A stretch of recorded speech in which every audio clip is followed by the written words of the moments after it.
nom du Père et du Fils et du Saint-Esprit. Amen. Notre Sauveur, le Christ Jésus, a détruit la mort. Il a fait resplendir la vie par l'Évangile. Évangile de Jésus-Christ selon saint Marc au chapitre 12, verset 28b au verset 34. En ce temps-là, un scribe s'avança pour demander à Jésus: quel est le premier de tous les commandements?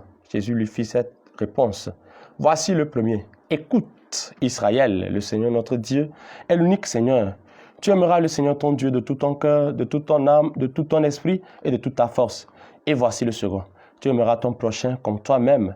Il n'y a pas de commandement plus grand que cela.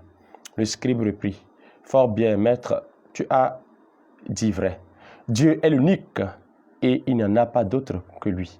L'aimer de tout son cœur, de toute son intelligence, de toute sa force et aimer son prochain comme soi-même vaut mieux que toute offrande d'holocauste et de sacrifice. Jésus, voyant qu'il avait fait une remarque judicieuse, lui dit: tu n'es pas loin du royaume de Dieu. Et personne n'osait plus l'interroger. Acclamons la parole de Dieu. Louange à toi, Seigneur Jésus. Bien, chers frères et sœurs, aujourd'hui encore, c'est un scribe qui pose la question à Jésus. Et le scribe connaissait bien la loi. Il savait qu'il y avait 613 commandements juifs, parmi les juifs. Et il avait du mal à comprendre comment donc le pratiquer. C'est pourquoi il voudrait savoir, au-delà de tous ces commandements, beaucoup de lois, quel est le premier de tous? Jésus donne une réponse judicieuse. Voilà, écoute, Israël, le Seigneur notre Dieu est l'unique Seigneur. Tu aimeras le Seigneur ton Dieu de tout ton cœur, de toute ton âme, de tout ton esprit et de toute ta force. Et voici le second, tu aimeras ton prochain comme toi-même. Lorsqu'il s'agit de l'amour de Dieu, il n'y a pas de demi-mesure, ou bien il n'y a pas l'amour de Dieu à moitié. J'aime Dieu le matin et la nuit, je ne l'aime pas. Lorsqu'il s'agit de l'amour de Dieu, on l'aime en se donnant entièrement à sa parole, en se donnant entièrement à ses œuvres. On l'aime en s'ouvrant totalement à l'action de son esprit, afin que là où son esprit nous guide, nous puissions y aller.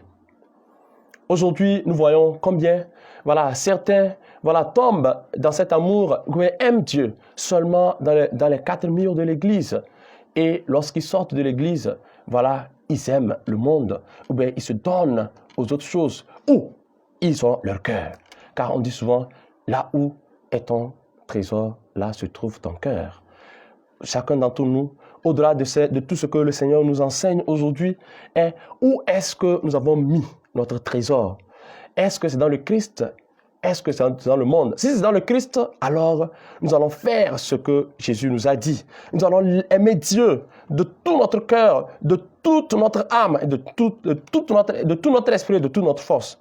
Et nous allons aimer notre prochain, comme lui-même nous a aimés et comme nous nous aimons nous. Aujourd'hui, facilement aussi, nous pouvons penser qu'il s'agit d'aimer Dieu et de ne pas aimer le prochain. C'est pourquoi Saint Jean, dans une de ses lettres, nous dit: si tu dis que tu aimes Dieu et que tu n'aimes pas ton prochain, tu es un menteur. Alors les deux vont de pair.